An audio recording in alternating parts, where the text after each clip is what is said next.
Welcome to the Ask Julie Ryan Show.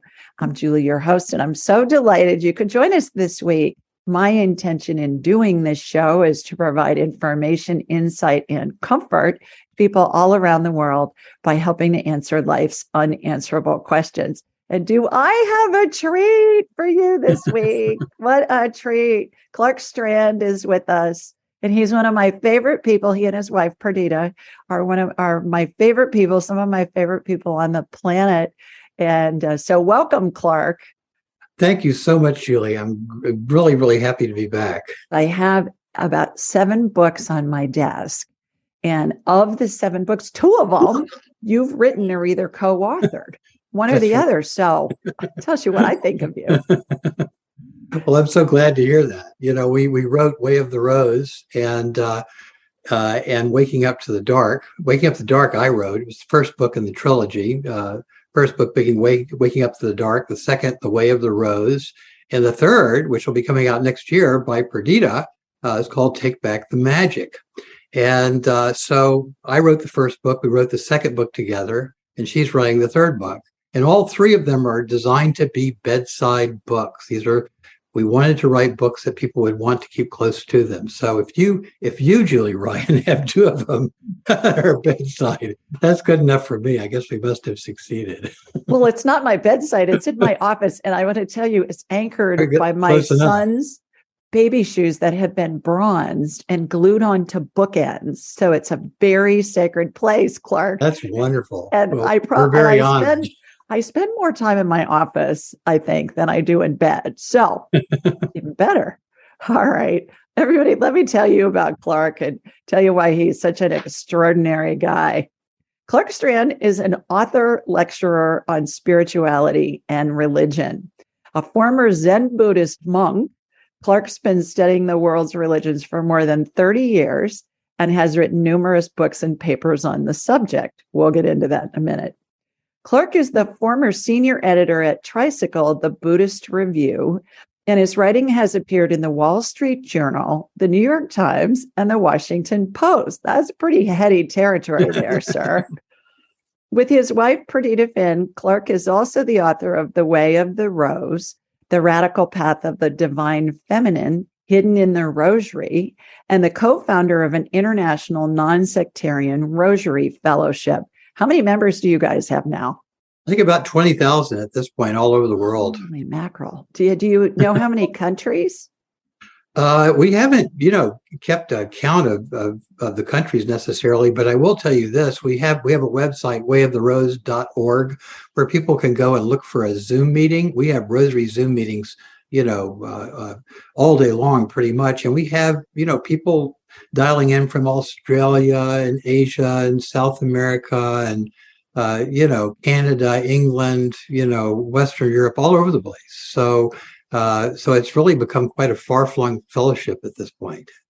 And I got to be with you, and I brought a couple of my childhood girlfriends, and on a New Year's Eve a couple of years ago. Right, I remember. And we did the Rosary on New Year's Eve. And it was really extraordinary. And I thought, what a way to start off the new year. Oh, my gosh. What initially led you to become interested in religions and furthermore, to become a monk at that? Oh, boy. Well, I didn't start off as a Buddhist, obviously. I grew up down south. And, my parents were church-going folk. My father passed away this past summer, but both of my parents were trained in seminary. Neither one ended up ordaining and, becoming, a professional religious person as such. But my father got up every morning and read the Bible before everybody else was up. And my mother was interested in, spiritual subjects from, the time I was a small child. I remember, she had all kinds of, Eastern religious texts like lying around on the coffee table, Be Here Now, there was the Whole Earth catalog was everywhere, So, from a pretty early age, I was exposed to spiritual material. My grandmother, too, was like that. She was a early sort of new thought thinker. So I came by it, honestly. I was so honored this summer when your dad was in the last days of his life. You and I were in touch via text primarily. Yeah, it was incredibly helpful, Julie. I have to tell you, I was at sixes and sevens. My relationship with my father, which I sort of reconciled with him later on in life, but ours was a kind of a troubled relationship. He was a private school headmaster and quite a disciplinarian, and he was my stepfather, which complicated everything. And so, growing up, we butted heads a lot, and I did not feel really very much seen by him, but as he got into his 80s and 90s, I think he suddenly decided he wanted to set things right.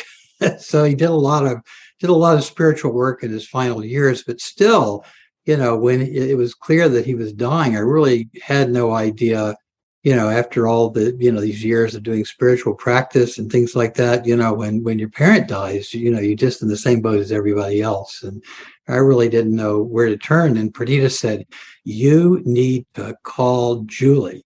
You need to text Julie." And she handed me my phone and dictated your number. And she said, "Do it now." And I did. And you told me what I needed to know, which was that, his time was getting really close. And it was. And we hopped on a plane. We went down there. Got to see him while he was still lucid. And then it was clear that, he might take a while longer to die. And so we flew back home, after a week or two. And then, we were home for a couple of days, and Perdita sat up in bed, right. I guess it was the eve of the feast of St. Anne. So it was the July 26th. And she sat up in bed, and, Perdita spends her time working with the dead. So, when she says something like this, I pay attention. So she said, "Your father's dying tonight." And there was no expectation that he would necessarily die that night. But I stayed up and, said a rosary and, went out to the shrine to Our Lady of Woodstock at the end of our driveway, lit a candle. And, I got back in bed and dozed off for a while. And then I woke up, felt a little restless, and there was a text that had just come in that moment from my sister saying he'd died. But, while we were there in Alabama, just a little south of you, down in Selma, where my parents retired, a lot of the things you predicted happened. My father was seeing visitors.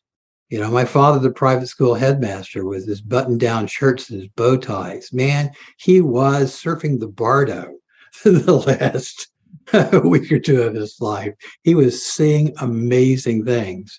And, with your guidance, I instructed, the hospice nurses and things not to contradict him with anything, but to ask him what he was seeing. Like he would say, "Is there somebody in the hall?" And rather than, one of them saying, "No, Dr. Strand, there's no one in the hall," they say, "Oh, who do you see there? Tell us." And he did. So it could probably fill a book with the things that he reported that last week or two. But I was well prepared by you, and I am eternally grateful for that. No, my honor. And I remember in one text back and forth with you, you said, "Yeah, we're going to go down in a few weeks." I said, "I think we need to go down now." So you were right. I got a text. You were right. I got a text the next day, right. And I said, "Do you need me to pick you up at the airport and drive you down to Selma?" Well, that might have been a good idea, because my sister picked us up at the airport and drove us. And I don't know if you've ever seen Night on Earth, the Jim Jarmusch film about the taxi drivers. And this was a little bit like something out of that. She was filled up with the Spirit, and she was talking a mile a minute, but I'm not sure how many times she looked at the road. So a couple of times, Perdita said, "I wish we had called Julie." Oh, heavens. But you're still here to tell the tale. I guess exactly. That's all good. What's the difference between spirituality and religion, in your opinion? I don't know. Those terms are thrown around so much. It used to be people didn't talk much about spirituality outside of like theological seminaries and stuff like that. It's a pretty rarefied topic. The idea that you could sort of separate out, like the gold from the dross or whatever, the wheat from the chaff. So, but it's come to mean something today. Religion, I think people think think of that in terms of organized religion, like with a coherent theology, a set of beliefs, behaviors, and rituals, and things like that. And spirituality is a little bit more personal and maybe freeform. After having thought about it for a long time, I've kind of decided that that religions begin as spiritual movements, right? And religions, when they're born, they're more like channels, right? They're like conduits through which the spirit flows, right? And then at a certain point, people begin to get invested in them, right? They build buildings, they develop intellectual property, sets of beliefs. Their identity is all tied up with it. And then at some point, people said, "Oh, we need to preserve this or conserve it." And so at that moment, this channel, right? This divine pipeway, through which the wind of spirit blows, gets closed off on one end, and it becomes a vessel or a container. And religion is a container for the spirit, right? It's not the spirit, as we've seen demonstrated too many times and throughout history. Religions do absolutely terrible things. They do the worst things imaginable, worst things you can possibly think of. They also do some of the best things you can possibly think of, right? But it's because they become human institutions where people have something at stake and something to lose, oftentimes property or power. So I tend to think nowadays that people say, when they speak of spirituality, they think of a freer, more personal relationship, often to their own religious beliefs, like in the Way of the Rose, our Rosary fellowship, right? We pray the Rosary, and the central figure of the Rosary is the Virgin Mary. But many people in our fellowship think of her as Ma Kali, or the Great Mother, right? They may have other names for her, and they may not think of her in Catholic terms. And so I think those people would say that their relationship to the Rosary is probably a spiritual relationship rather than a religious relationship. Does that make sense? It does, and very well explained. Thank you for that. Circling back to your monkhood, is that a word? Monkhood. It is. When you were a monk. Of course, I'm raised Catholic, so I think of monks in monasteries from the Catholic perspective. And then I know there are Buddhist monks, and I know there are other types of monks, even in the Indian culture and the Right. Hindu and all of that. They're more alike than different, I think. I was just going to ask, is that the same kind of correlation as what you just mentioned between religion and spirituality, that when somebody decides that they want to dedicate their life to prayer or meditation or all of the above, or are you basically doing the same thing just within different dogma beliefs? Well, I think people have a lot of different reasons for, becoming a monk or a nun. I became a Buddhist monk, and there was no traditional framework for that growing up. I had to sort of break with my religious tradition of my past and not break with my parents, because they weren't, I won't say they were absolutely thrilled about the idea, but they didn't actively forbid it or impede it. My grandmother even showed up for my ordination. So, I did have some support, but there was no, there was no predicate for it. There was no, it was not following, a pathway that had been laid down by generations of, say, uncles who had been priests or monks or things like that. I think some people become monks or nuns in the Catholic tradition because they have family members, right, or people in their community they're emulating. So I didn't have anything like that. But I think that most people who do join religious orders either know what to expect or they don't. Those who don't know what to expect probably think they're going to have a very spiritual life, right? There won't be any pettiness. There won't be any arguing. There won't be any boredom. It'll be, high octane spirit all the time. And in fact, they're pretty quickly disabused of that notion. In fact, a lot of the sort of hazing in monasteries is designed to sort of break you of that idea. And you get used to the rituals and the routines, which are pretty much define monastic life. There's a great, great story from the Middle Ages that's about this very thing. This was one of the most popular folk tales in the High Middle Ages, and so popular, in fact, that once somebody told it, it spread within a matter of decades all across Europe. And wherever it went, People adapted it slightly so that it changed a little bit, but the bones of it remained the same. And then this story, a young boy whose great joy in life is every day to weave a crown of roses for the statue of the Virgin Mary in his village church. This is his favorite thing to do. And from the time he's able to walk around the fields and gather flowers, he does this. So he gets a little older and he thinks, I just love doing this. This is the thing I love most in life. I love the lady. I love picking flowers for her. I love offering them to her.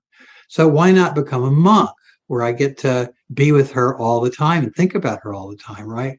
So he goes to the monastery, local monastery. They accept him. He's put to work doing backbreaking, boring work. And furthermore, he's forbidden from observing this custom, which has its roots in paganism, right? Weaving of roses, right? These sort of eros-infused flowers, right? That have been used for thousands of years to worship the Great Mother, right? This tradition of weaving crowns for the statues, that started with like Inanna and Isis, right? And all these other, goddesses from the Mediterranean basin. So it's regarded as a pagan practice. And so his superiors forbid it. And so suddenly he's stuck in this monastery, and his reasons for going there haven't panned out at all. He doesn't know what to do. Finally, he decides, it was better before. I'm going to go back to my village and go back to my old practice of weaving these flowers. Now, this is basically the same story in every language, right? It just changes very slightly. It's a very, very durable story because it condensed a bit of history and a bit of wisdom. So he decides he's leaving. He's going to stop and apologize to the statue in the chapel at the convent and say, I'm sorry, lady, I have to go back to my own village and serve my lady with her flowers because I can't do this anymore.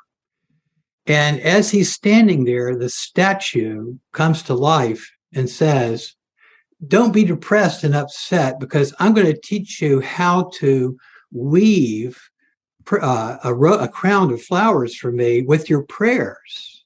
And so the lady tells him to recite an Ave Maria, gratia plena Dominus tecum, right? Hail Mary, full of grace, the Lord is with thee. Just that short form was probably at that time what people were actually saying. The rest of the prayer hadn't been added on yet. So she teaches him to recite 50 of them. And as he's reciting them, for every prayer he says, an actual rose comes out of his mouth. And the lady herself, or in some stories, it's an angel, comes and weaves the crown of flowers to put on her head. And so he ends up staying in the monastery, but his relationship to the monastic life is completely changed. It's so no longer, the fulfillment of this outward obligation. He has the flame of the Spirit is lit from within. So this story tells a bit of history because, these people were basically worshiping the Great Mother for thousands of years before Christianity showed up. And once Christianity showed up, everybody was illiterate. Even the local priests were illiterate. Most of them had no idea what was in the Bible. There's a famous story about a priest that goes into an area of England and asks some of the local people, do you know who Jesus is? The guy said, yes, I know who Jesus is. He's that bloke that hangs upside down and bleeds from a tree. Oh my. Talking about Odin, right? The god Odin, right? So this is how thinly Christianized Europe was at this time, but they had a great devotion to the lady. And so when the church came in with the Virgin Mary, everybody saw her and said, oh, we know who she is. You want us to pray the Rosary? We'll do it.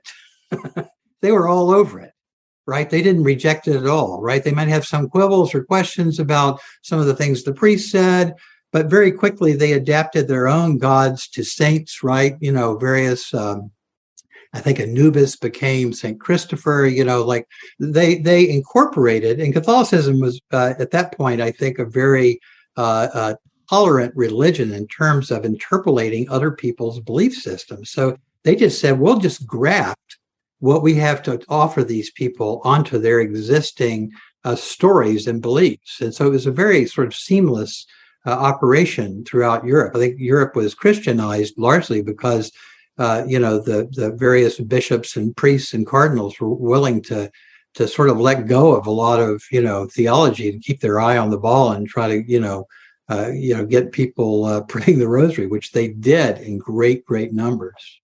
So this story is really about that sort of transition. But it goes from the spirituality, right, to the religious observance, which pretty much kills the spirit, to something beyond it, which isn't entirely religion and maybe isn't, just a sort of a personal spirituality either, which is a more communal, wholesome, grounded practice, if that makes sense. It does. And this is one of the things that I just admire so much about you is you're a combo platter of historian, archaeologist, philosopher, and a great storyteller. And I'm very curious. You wrap all this stuff together into a fascinating narrative in your books and just talking with you. It's just fascinating. I've told Perdita, your wife, a couple of times, I've said, I just want to travel with you guys because it would be so much fun. Well, that's an idea. Explore things. Yeah, absolutely. Coming back to the monk thing, what was the catalyst for you to leave the monastery and what happened after that? Right. Well, it's a complicated story. Again, it's sort of contained really, in that little folktale from the Middle Ages. I had kind of the same trajectory. The things that led me to the monastery basically, led me in the front door, sort of, impelled me out the back door in the end. I found that, a life of obligation and following rituals and this and that wasn't necessarily what I what I wanted to do. I also, my eyes were opened about that time. I had become a Buddhist, I was very, very idealistic. I'm sure that when my Japanese Zen master, when I showed up on his front door, he took one look at me and said, I've got a live one, right? Because I believed everything he told me. I did whatever he said. What year was this? Like, was this in the 70s? I met him in the 70s and studied with him for 14 years, the last few years of those as a monk and actually as a teacher running the New York part of the operation. At one point he left and went back to Japan for a year and left me in charge and just said, you know what to do, And by the end of that, I decided I didn't want to do it. I was ready to leave, but he was a very complicated person, this Japanese Zen master, and it came to light that he had a series of affairs with students, which had really destabilized the community. And so I ended up leaving. I later went to work for a Buddhist magazine. We tried to take him down, actually. But his lawyers got to the principals involved, 3 women who had been willing to come forward, but, I think didn't want to be drug into a libel case. And so they pulled out at the last minute. We couldn't publish the piece. But a few years after that, the New York Times assigned one of their top investigative reporters to look into it. And I was the first person he called. And I told him everything I knew. And they published the story, and he was forced to resign. He's dead now, and I sort of made my peace with his memory, largely because I wrote about him in The Way of the Rose. I wrote about the experience of seeing, the abuses of power in a religious institution up close, and feeling myself, embedded and implicated in that, and wanting to be free of it. So ultimately, I left because I had decided that maybe it wasn't possible to get patriarchy right? That's sort of the dream. The dream is that we're gonna get patriarchy right? If there's a right way to do it, we'll figure it out. Well, it's been thousands of years now, and it hasn't completely panned out. So every once in a while, you get a good one, but I gave up that project myself at a certain point. Well, I think patriarchy has been implemented with a lot of control, and that control has come about because there's been so much fear that's been spread, and then they try and control with fear, and fear is a really good way to control people. We're all hardwired for fear. Yeah. What's the hour of God, and how do you experience it? Well, I'm glad you asked that question, Julie. I wrote a book called Waking Up to the Dark, which was originally published in 2015 and has just recently been reissued in paperback. Went out of print for a period of time. Now it's back. And in that book, I basically recorded experiences that I've been having since I was a child. And Perdita furnished the opening line of that book because I couldn't think of how the book should begin. And she said, "You need to tell people you're not afraid of the dark." And so that's how the book begins. I am not afraid of the dark. And it's what she always says about me. She says one of the first things she noticed, we would go camping. And I was quite content to be in the middle of nowhere in the wilderness in the pitch black. And the reason for that is that when I was a very young child, the earliest I can remember is when I was like 8 years old. We were living in Anniston, Alabama, just a stone's throw from where you are. And we lived about a block from the golf course. And I started waking up in the middle of the night after about 4 hours of sleep. And, children, get bored easily. So I would lie in bed for, in the beginning for maybe half an hour. And then, I got up. Nobody else was up. Eventually, I made my way out the door. And finally, I discovered that nobody else was awake. I wouldn't get in trouble because nobody knew what was happening. So I would go out for these long walks on the golf course under the stars. And I had no idea. I didn't ever see anybody else out there. I had enough sense to know not to tell my parents. They'd assume I was up to something antisocial or something, and I was out in the middle of the night. So I just sort of kept it to myself, but I kept doing it all through my childhood and my teenage years. I chose a college, the Sewanee, the University of the South, largely based on the fact that it was a rural college on the Cumberland Plateau in Tennessee with 10,000 acres, most of it undeveloped. So I could walk for 2 or 3 hours in the middle of the night if I wanted to without seeing a single electric light. So I had no idea that there was, any kind of pattern at work in this. I just figured I was eccentric. Right, is what I love to do. I just love walking at night. And so it's about, I think, 1997. I read an article in the New York Times about sleep science. And at the end of that article, referred to some research by a guy named Thomas Ware. He is a researcher at the National Institute of Mental Health, and he had done a study on electric lights. He took, I think, 20 or 30 people off the streets of Bethesda, Maryland. He took them off all forms of electric lighting for a month. And for the first 3 weeks, they did what he called repaying the national sleep debt, right? Because Americans are chronically sleep deprived. So they slept for about an hour to an hour and a half more. But at week 3, every single person in the study started waking after 4 hours. Now, I don't know if you've spent any time in the sciences. I did a lot of research for this book and, I wasn't trained as a scientist, but, between studying climate change, species extinction, and sleep science, I finally sort of came up to speed. So I read a lot of studies.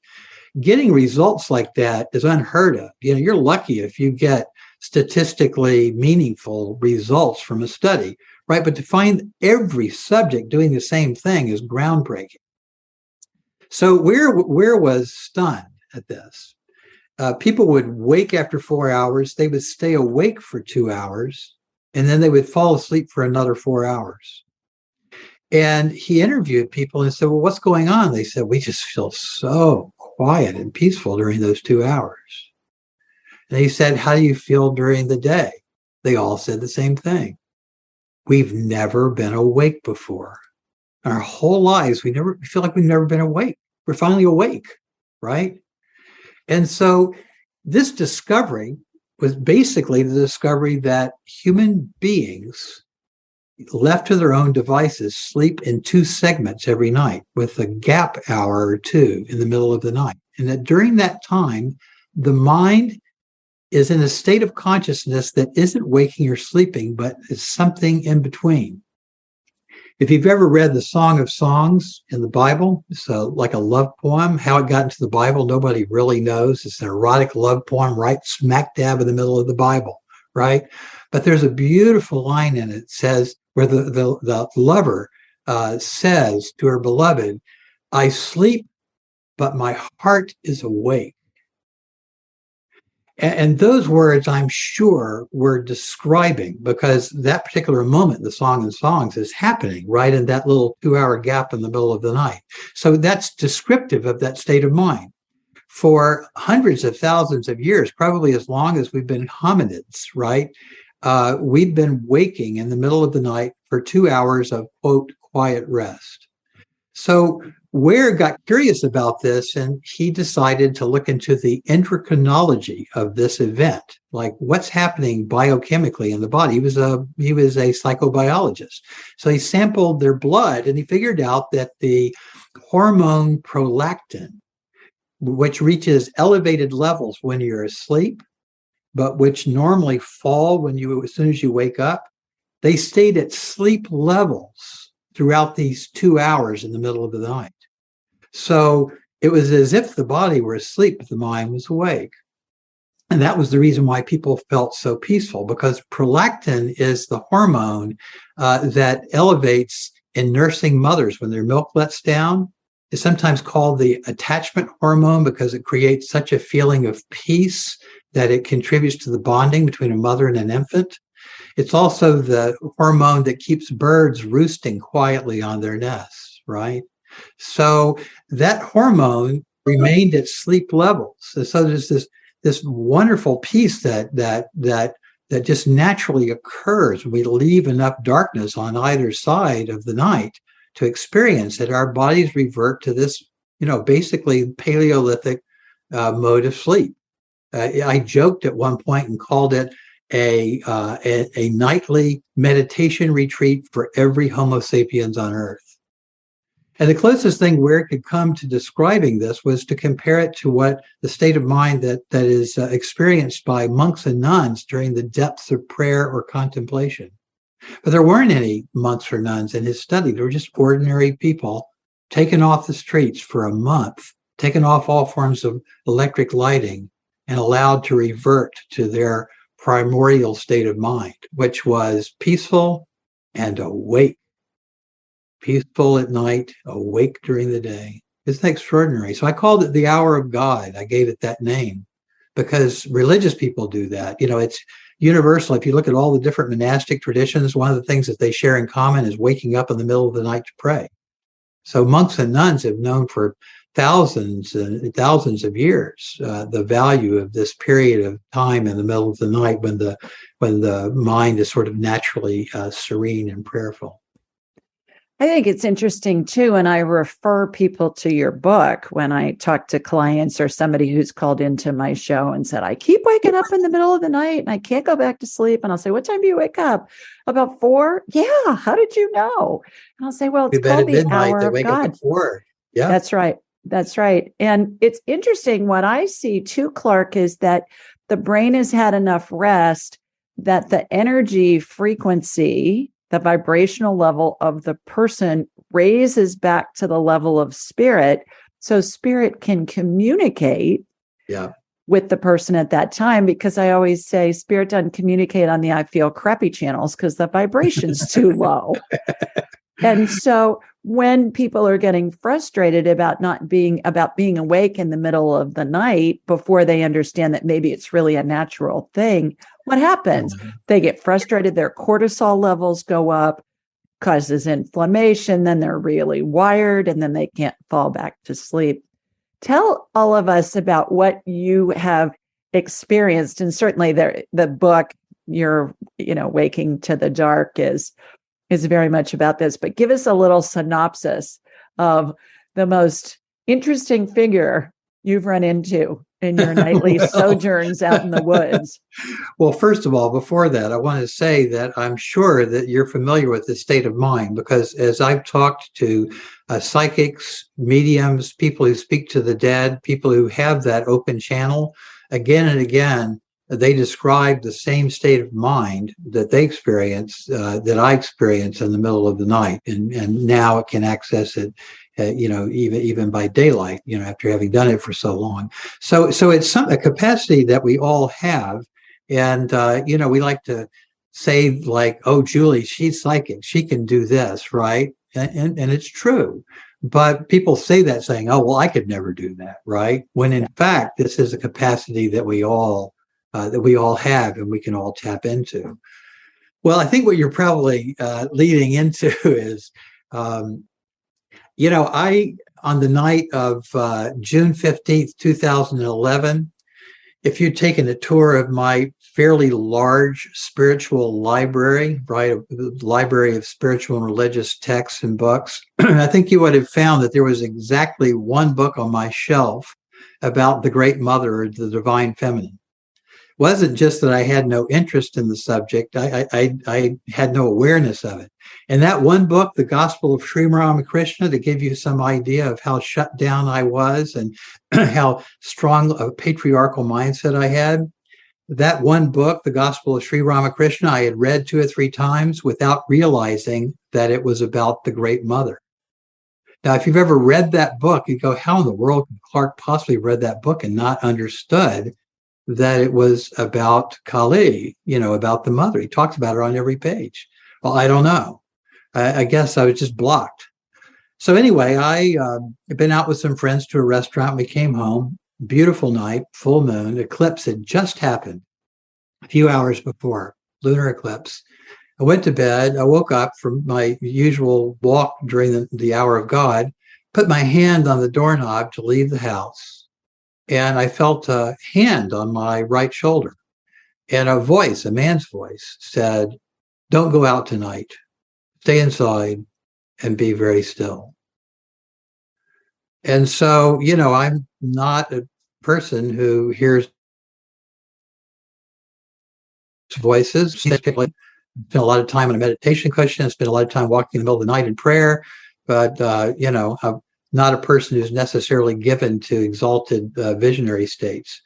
But I had heard this voice once before, many years before, when my family and I were on a plane that we thought was going down. And, they tell you in the movies and everything, they tell you, they show you the stewardess are sort of like saying, prepare for impact, put your head down, everybody, move your trays and stuff like that. You know what? You don't want to know what flight attendants are actually doing when they think they're going to die. They are crying. They are crying. They are praying. They're calling their mothers on the phone, right? Because that's what we saw. So everybody thought they were going to die. So my daughter turns to Perdita. Sophie turns to Perdita. She's about, I guess she must be about 5 or 6 at the time. And she said, "Mommy, are we going to die?" And Perdita says the most comforting thing you can say as a mother: "Mommy will never let you go." So Sophie, smart as a whip, even then, she turns to me and she says, Daddy, Mommy thinks we're going to die. Are we going to die? And I closed my eyes. I couldn't meditate. I couldn't do anything. I was just in the same, holding my daughter's hand across the aisle. And I closed my eyes and I heard a voice. And I said to myself, a deep prayer, "Are we going to die?" And a voice says, "No, I don't think so." A man's voice. So that was Did it sound like it was God talking to you? No, Did it just sound like a regular man's voice? It was a very confident, very I won't say mild voice, but just a very confident male voice. It wasn't James Earl Jones talking in his nothing like that. Not the voice of God. But it was definitely a voice that says, "No, I don't think so." So I told Sophie that. I said, "No, I don't think so." And a few minutes later, the pilot pulled us out. We were in a dive, headed for the ground, and he pulled us out of the dive and got us on the ground. And men in Mylar suits rushed onto the plane with fire gear and everything. So we got off the plane, but nobody was injured. So I knew to listen to this voice. So I got on the couch, and from my years of being a Zen monk, I knew how to get still. That's the one takeaway from all those years on the cushion. I could make myself still and quiet my mind. So that's what I did. Got on the couch, I closed my eyes, and I made myself very still. And I guess I was meditating. I wasn't having many thoughts, just in that sort of in-between space in the middle of the night. And I've been doing that all my life. So I knew that state of mind, a very calm place. And after about 45 minutes, I suddenly felt that there was somebody in the room. So I opened my eyes. And at first, all I saw were two reed stalks blowing. It's like the house had disappeared. I was lying on the couch. I'm looking at it right there, just in the other room. And I saw two reed stalks blowing as if like in an invisible wind, like it was in the middle of a marsh. And then the reed stalks vanished. And in their place was the face of a young girl. It's about 17 years old and very close, like about 2 feet away from me. And her face was moonlight, seemed like it was glowing as if it were lit by the moon. And she had freckles around her nose and close cropped auburn hair, hazel eyes. And she had a X of black electrical tape over her mouth. And I looked at her eyes, and they were very, very urgent.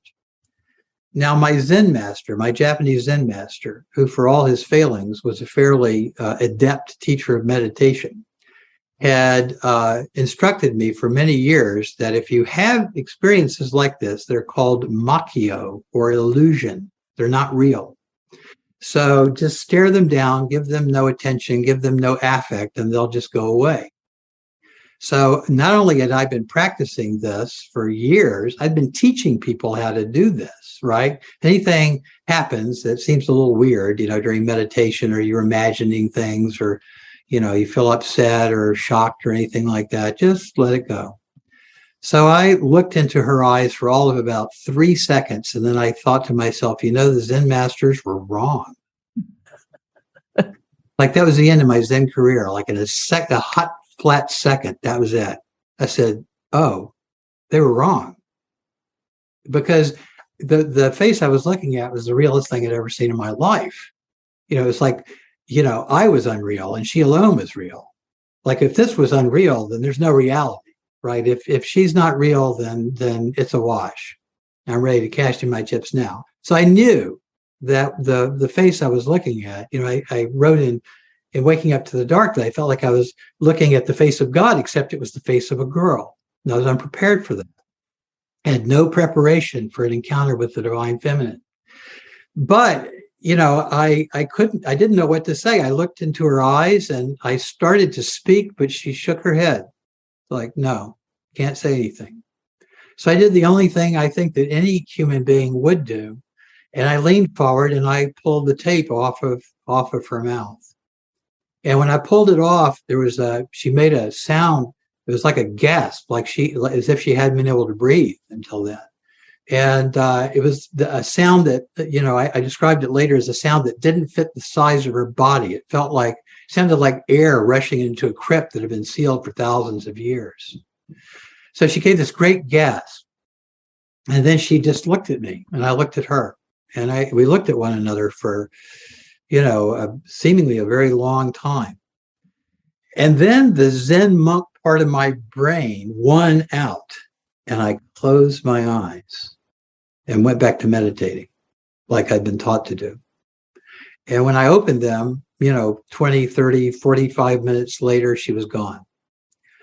But her presence since then has never left my side. So I went to sleep and she was present. I couldn't see her, but I felt her presence when I went to sleep that night. And when I woke up next morning, it was the first thing I felt. And so I came downstairs and I turned the house over looking for that X of black electrical tape. Of course, I didn't find it. I was sure it was there. My kids, Perdita, everybody asked me, what are you looking for? I couldn't even explain. I couldn't even speak. I couldn't begin to try to explain what had happened. So, 2 weeks passed before I saw her again. And the next time I saw her, I was prepared. And this time I was going to ask who she was. And I said, who are you? And she said, I am the hour of God. So I am that peace. I am that that deep serenity. I am that primal point of connection with the mother. I am the mother. So, there was about 10 weeks after that where I was saying, oh God, please don't let it be the Virgin Mary. I knew some part of me suspected, because I thought, oh my God, I'm going to become Catholic. I don't want to become Catholic. I've left all these religions behind. The last thing I want to do is convert to anything else, right? So, but about 10 weeks later, we were on Cape Cod, and she woke me in the middle of the night, and she said, if you rise to say the Rosary tonight, a column of saints will support your prayer. And so I had a rosary.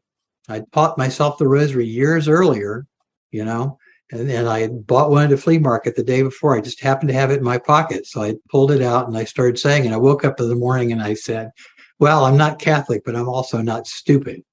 There's only one person, one figure in world religion I've ever heard of who invites you to pray the rosary and makes promises based on whether you accept the invitation or not. So at that point, I thought it was the Virgin Mary. But I think I knew instantly that she was older than that and more than that she would present herself in that shape and that form because I could understand it and relate to it. But that the figure I was talking to was in fact what our Paleolithic ancestors would have thought of as the Great Mother.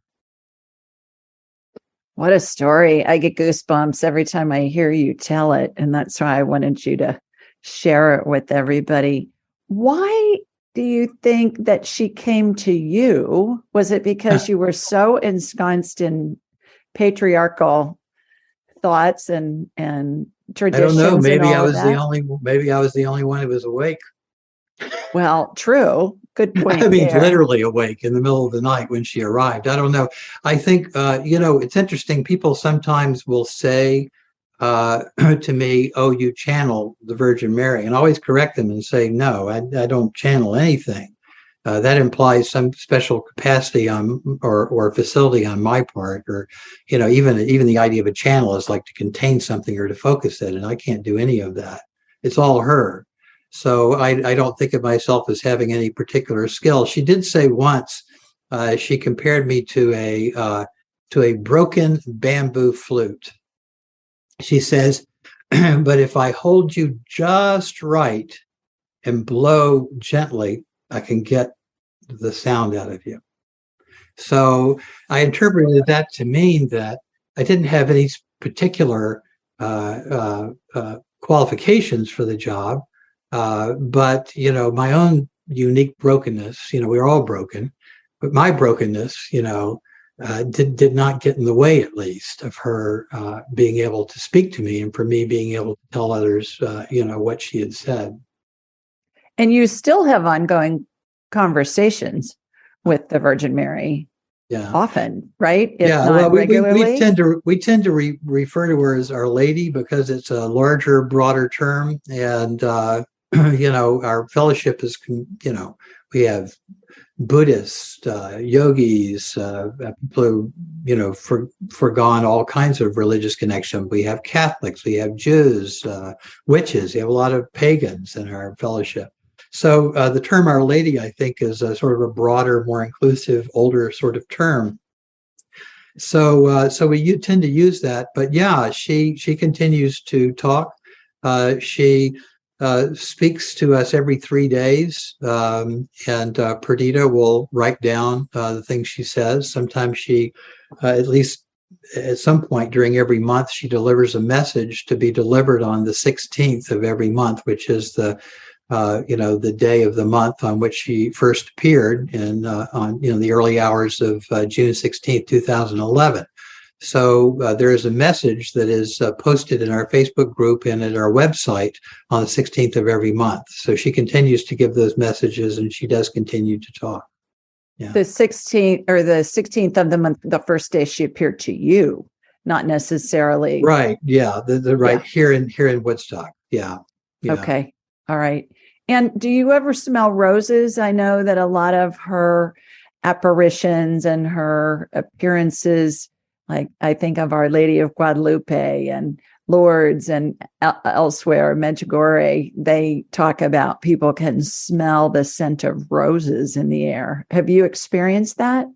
No, I haven't. I know that a lot of people do. A lot of people in our fellowship, and all kinds of people experience Our Lady. She just beginning in 1830 with the apparition at Rue de Bac of Our Lady of the Miraculous Medal, which is sort of, what most people think of as sort of the first of the great Marian apparitions of the modern age.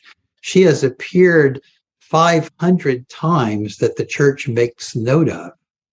Okay, and the church approves a very small, is theologically correct, a very small percentage of those 500.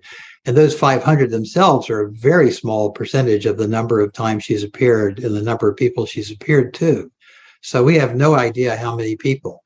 For our book launch for A Way of the Rose in New York City, the Open Center, hosted us, and I think there were, I don't know, maybe around 100 people there. And at one point, somebody asked my least favorite question to be asked at a book signing. Right?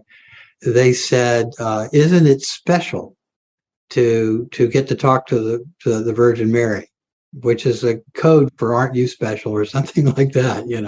What do you say to something like that? If you thought you were special, you had some special capacity for talking to the Virgin Mary, I can pretty much guarantee she probably wouldn't talk to you, right? That's not how she works, because she's going to tell you to do things, and she's probably going to tell you to do difficult things, which she does. So you got to be willing to do what she says, and So anyway, so I didn't know what to say. I looked at the audience, and suddenly I knew, I don't know whether she put the thought in my head or not. I didn't hear her speak, but suddenly I knew what to say. And I already knew the answer. I asked the question because I already knew the answer. I said, how many people are here tonight because they have had what they consider a definitive proof of Our Lady, like her intervention or her presence in their life, like they've heard her say something or some miracle has occurred or they've had some direct encounter.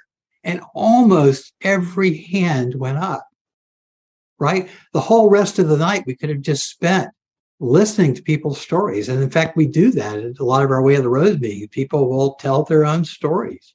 People often arrive in our fellowship with stories of their own to tell. So I'm always really kind of, amazed at, how Our Lady will intervene in people's lives and change the course of their lives, as she did with me. I've seen her multiple times in healings done on me and healings done with other people with whom I'm working. And she always appears to me like she looks on the statues in the Catholic churches. She's got like a white veil thing on and a blue robe. Is that what she really looks like? That's how she appears to me. So I know who she is. Yeah, that's not how she appears to me. I wasn't raised Catholic, so I don't see her that way. Yeah. Right. And that's the thing about spirit is that everybody has the ability. We all come in with it. Most of us doubt our own ability. I did not have dead people chasing me since childhood. I learned how to do all this stuff. Yeah. And it with lots of practice, you start to believe the information that you get and the visions that we all see. We're getting information all day long, every day, and also in our sleep, but we're just not cognizant of it. We don't take it as being something that's legit. We think, oh, that's just our imagination. Well, yeah, spirit works through our imagination because you have, and not imagination in that I'm going to imagine that she's going to show up with a white veil on and a blue robe. That puts us in a box. If we leave our imagination open, and we can just accept what's coming in, then that's how we're led. That's how we get the information along those lines. What's the best way, in your opinion, to communicate with God's spirit source? Is there a best way? If somebody says to you, hey, Clark, how do I pray? Right. Or how do I communicate with God or spirit or source, whatever you want to call it, what would be your answer to that question? Well, I guess my answer, I'll give you two answers. I'll give you the answer that, I probably gave in my, 2 or 3 lifetimes ago if somebody asked me that question, right? Because at that point, people live more like in traditional religious communities. You know what I mean? Like, where there was a kind of a box that held spiritual experience, and there was a sort of a go-to method or way of praying or communing with God or the Great Mother or divinity. So, the thing I would say probably is the thing you're most familiar with, the thing that connects with you at the deepest, sort of most primal level. I'll tell you a brief story that illustrates this point. Perdita, when our daughter first got sick, she has a genetic condition that took a long time to get diagnosed. And, we were often terrified that, she was going to die during the first few years. And she was in a lot of pain one day, and Perdita was working with her personal trainer, an 80-year-old little tiny woman who kicked her ass, basically, and really whipped her into shape, Joe. So she's working with Joe, and Perdita's very upset. And, Joe stops the session and says, "Sweetie, what's the problem?" And she, Perdita says, "Sophia's sick. We don't know what's the matter with her. We're worried. We've been to so many doctors. We don't have a diagnosis. We have no idea what to do." And, that day she was particularly in a lot of pain. And so Joe says, "You need to go see Fiona," right? And she takes a card for the White Griffin, which was Fiona's shop. Fiona is the sort of stage name or professional name of the psychic Susan Saxman. So we had never met Susan. Perdita hadn't met her. So she decides to go to see Fiona. And, she ended up writing a book called The Reluctant Psychic about Fiona's life. And, it was a whole relationship there. And that was a sort of a point of beginning for us in a lot of ways. I'd never spent much time with psychics or with the dad or any of that. And Perdita, had a longstanding ancestor practice, but she had never really hung out with psychics or, knew much about that side of the world. So anyway, the way Joe convinced her to go was Joe told her the following story. She said, "My husband, Arthur, had lapsed into a coma." We all knew Arthur. "And he hadn't had anything to eat or drink for a month, and he was still alive, and he wouldn't die." And Joe was distraught. And she said, "I can't, are you suffering? I'm suffering. I know he needs to go. I know he wants to go, but he won't die. What does it take for him to die? Something needs to happen. Something hasn't happened yet." And so somebody tells her to go see Fiona. Walks in, Fiona says, "Your husband, he's got to die, but you got to call the rabbi. You won't die without the rabbi." And so Joe says, "What are you, nuts?" It says, "Arthur and I haven't been Jewish for 50 years. We're Tibetan Buddhists, right? We sponsored monks. We've been practicing Tibetan Buddhism for 50 years. We haven't set foot in a synagogue in 50 years. The last thing, believe me, on his deathbed that Arthur wants is a rabbi." So Fiona says, "All right, you came to me. You asked me the question. I'm just telling you what the dead tell me. The dead tell me he's not going to die without a rabbi." So Joe is at her wit's end. And so she goes home and she calls the local rabbi, Jonathan Kliegler, mutual friend of all of ours, a wonderful man. And she says, "Jonathan, I know that, we know you, but, we're not good Jews. We haven't been to the synagogue in like 50 years, but Arthur needs you. Would you come?" And Jonathan says, "Sure, I'm happy to." Jonathan walks in the door. Arthur dies in 30 seconds. Wow. So that's the first answer. The first answer is, choose the thing that's closest to your spiritual root and be honest about it, right? You could have rejected it. Like, it's not like Arthur is going to have a deathbed conversion back to Judaism and come out of a coma. That's not the point of this, right? But the point is that some deep part of his being, right, had sort of like a Jewish soul, right? That Jewish soul wanted to practice Tibetan Buddhism in this life and didn't have any use for rabbis, but it was still there inside of him. And so I think that for people who have had some point of spiritual connection, maybe from childhood, if that part of them is still alive, then some sort of a way of prayer or meditation or practice that lies close to that root is a good place to start, because then it's honest, and it doesn't, you can, you don't have to, doesn't mean you have to go back to church, or, if you were brought up as a Jehovah's Witness and you left it, you have to go back to the Jehovah's Witness or become Catholic again or whatever. It's nothing like that. So, but find the thing, be honest with yourself. What's the deepest place of belief within you? Like your belief sphere. What's this at the center of your belief sphere, right? What defines you spiritually? And the answer can be surprising. Sometimes just figuring that out is a journey in itself. Like, just to figure out, well, what lies at the center of my spiritual being? What is that little nucleus, like the nucleus of an atom, around which, the rest of my busy electron life is spinning, what's charged in that core?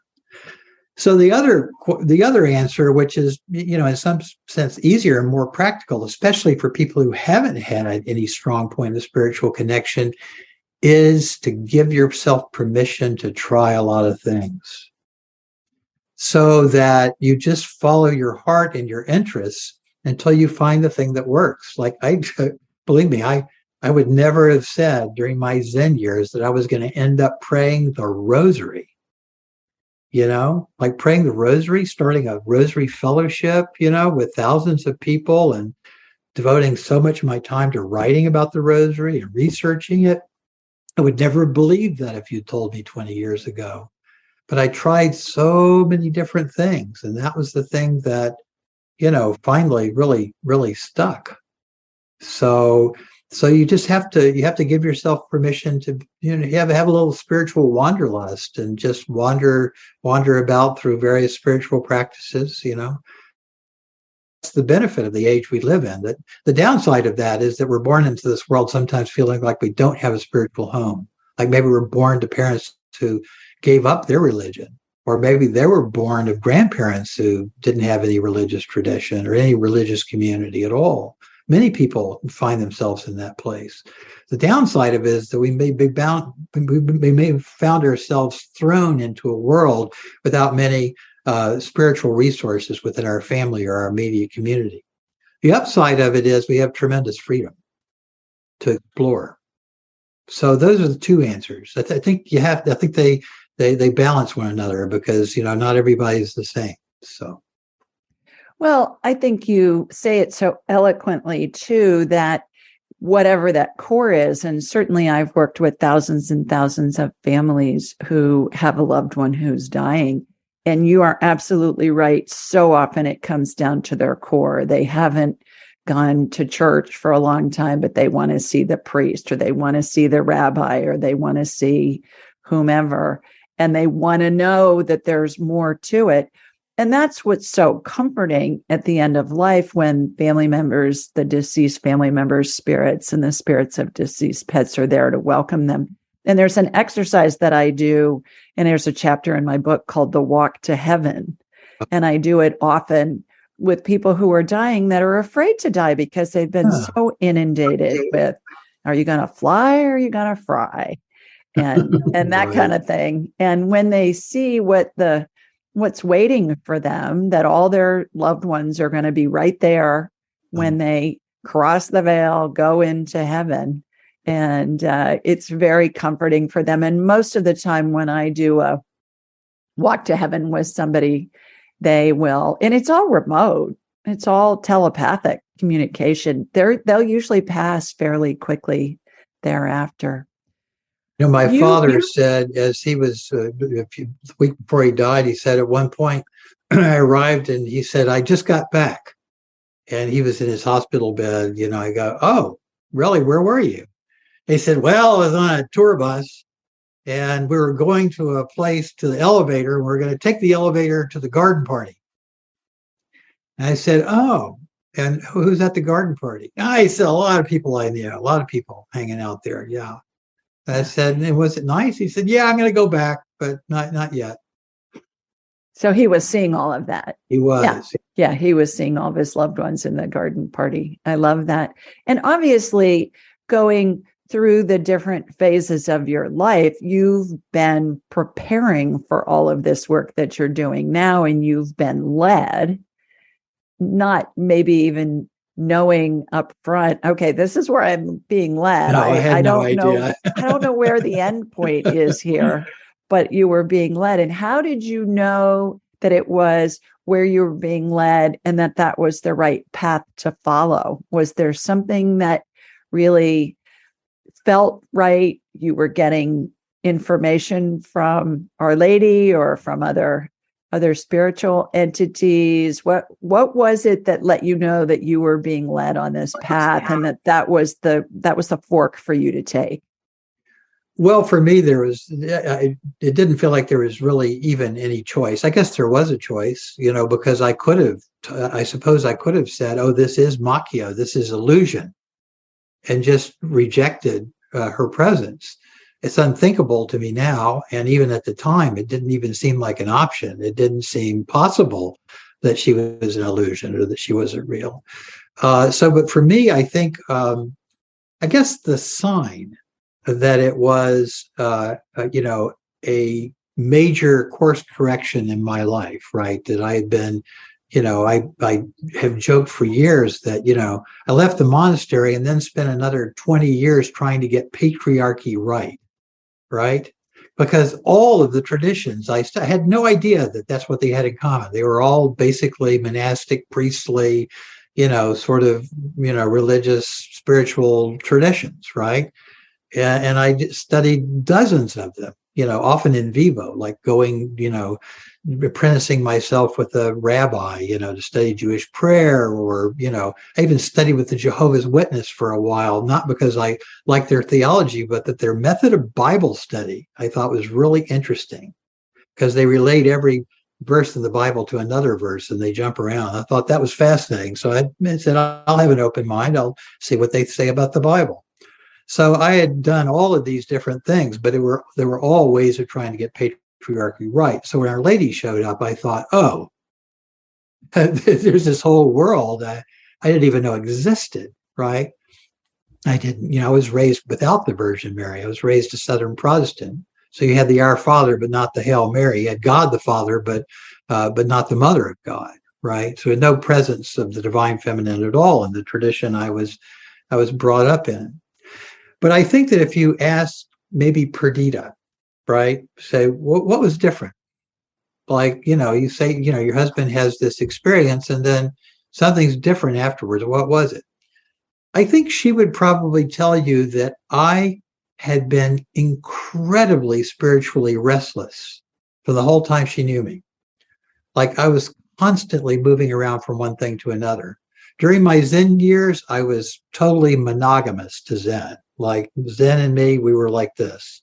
I never looked at another religion, never strayed, never wandered for a second, right? I was in it to win it. But the moment I stepped out the other side of Zen, it was, the world was my spiritual oyster. I was curious about everything. I studied all these different traditions. I was, Perdita will tell you that I am, very faithful in marriage, but very, very much a sort of spiritual libertine, because I was just like, going through all these different traditions for, 6 months here, a year there, whatever. And then Our Lady shows up and that's it. Boom. The Rosary, her. And, I've never felt tempted for a second to do anything else since then. It was just, I thought, oh, this is it. This is where I was going. As unlikely a place as it seemed like for me to have arrived at, this was where I was always headed. Circuitous route, perhaps. And I think that religions and different philosophies are all the same source, God, whatever you want to call it. It's kind of like going in the ice cream store. You can get chocolate or vanilla or maple caramel or orange sherbet or whatever. It's all some form of ice cream. It's kind of like all of these different philosophies are all the same thing. And really, when you look at them, they're all saying the same thing, just in a somewhat of a different way, perhaps. And the people who are led to them, that's going to be their frame of reference that's going to help them increase their spirituality, is my take on it. Sounds like you have found the same thing with your exploration of a bunch of different religions. In closing, if there's one thing that you would like our listeners to know or to take away from this conversation, what would that be? Well, I mean, relative to where we started with the book, I think that if they wake up in the middle of the night, it's not because there's something wrong with them, right? That human beings are programmed, like genetically programmed. It's wired into our DNA to wake after 4 hours of rest and wake to a place of peace. Now, if we stay up late and keep the lights on, chances are we won't necessarily experience that. But we can work it from the other side. There's the literal dark, turning off the lights at dusk and giving ourselves more time in the numinous. It may be that somebody like you or Fiona, Susan Saxman, can access that state of mind, even by daylight. But for a lot of people, having more darkness, literal darkness as their life is helpful. But it's important to work it from the other side too, what I call the cultivated dark. And that's prayer, meditation, right? Whatever, yoga, even daydreaming. Like daydreaming is one of the great forgotten spiritual practices. Just lying still for 20 minutes a day, right? Or twice 20 minutes, and at some point in the middle of the day, then maybe in the evening, without checking your phone or thinking about your to-do list or getting or spending or shopping or anything like that, but just letting the mind relax. That allows the mind to enter into that in-between sort of twilight, dusky sort of like place where we're open to the intimations of spirit. So, and I think you're right. Going back to that study by Thomas Ware, he decided that in the end, that he said that probably as human beings have closed down this channel by compressing their sleep nights like their work days into convenient 8-hour blocks, as we shut down that channel that opens naturally in the middle of the night, he says we've lost touch with the wellspring of myths and fantasies and our connection to the ancestral realm, right? And he said that those who practice meditation and prayer and yoga and spiritual bodywork modalities like that, Tai Chi, all these different various practices, right? Tarot, that they are attempting to recover what in prehistoric times human beings would have regarded as their natural birthright, which is this open channel that everyone had. I think that exists within, that portal exists within each one of us. And where it opens and the circumstances under which it opens will determine, what kind of spiritual life and beliefs that person has, like you said, right? It's all ice cream. But at base, at our most basic, we are that hour of God waiting to happen, waiting for an opening to express itself. So I guess that's what I would say in the end. Well said. Thank you. How can people learn more about you and your work? Well, there are two easy places to find us. One is on Facebook. We have a group called The Way of the Rose on Facebook. And, just join, say, there'll be some questions. How'd you hear about us? Say, I heard about you on Ask Julie. The Julie Ryan Show, and they're through the door.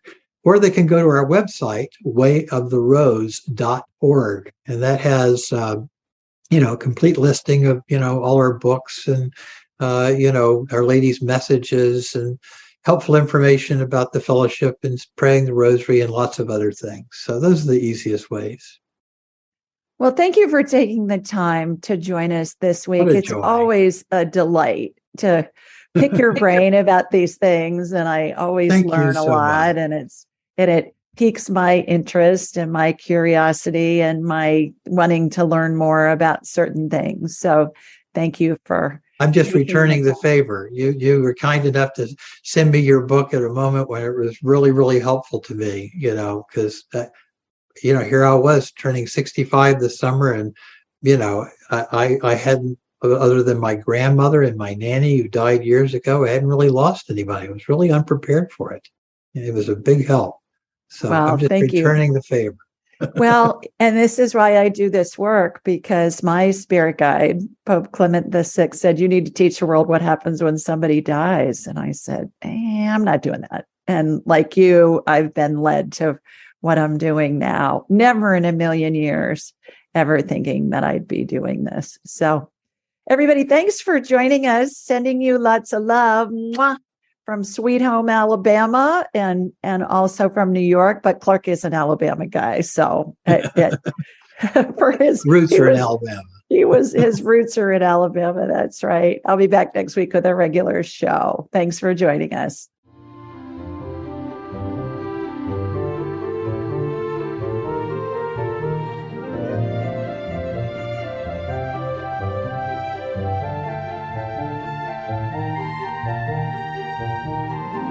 Thanks for joining us. Be sure to follow Julie on Instagram and YouTube at Ask Julie Ryan, and like her on Facebook at Ask Julie Ryan. To schedule an appointment or submit a question, please visit AskJulieRyan.com.